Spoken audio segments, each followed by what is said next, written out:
All right, so Blake Corum ends up on not the Los Angeles Chargers, but the Los Angeles Rams. And what does this mean for Kyren Williams in 2024 fantasy football drafts? It's the Fantasy Sports Boss. Make sure you hit that subscribe button if you haven't done so already. I'm updating the fantasy football draft guide to reflect the draft. So I'm going to put up a new link now.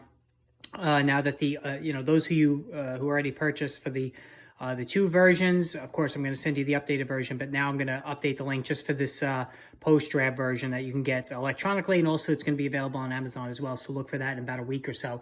But now, as far as Blake Corum, he goes to the Rams, and the Rams, you look at this Rams team now, Kyren Williams, Blake Corum, Cooper Kupp, Puka Nacua, like this is a team that is like loaded with talent. I know Matthew Stafford is not a very exciting fantasy football player at this point. He doesn't run at all, injury prone, he's an aging player.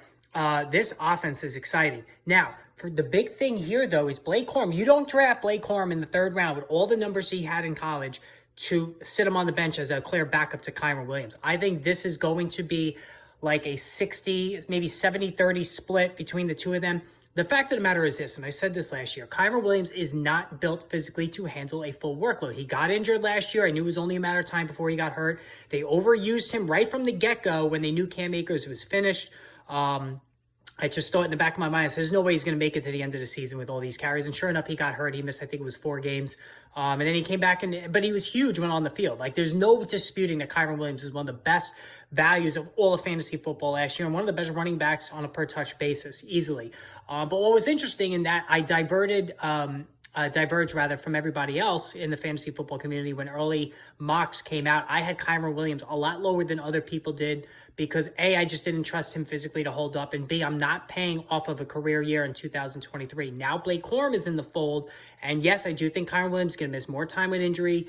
I think Blake Corum is just a tremendous, if you look at Blake Corum, I know this is heady. This is a heady comparison, but I see Nick Chubb. I really do. Like, you look at the tape on Blake Corum. He was an electric runner. Not so much of a pass receiver like Nick Chubb, but again, like just an electric runner. You can't keep that on the bench. So I had Kyren Williams behind Robinson, behind Christian McCaffrey, behind Breece Hall, to start out for in early mock drafts. And I might even drop him a little bit lower now.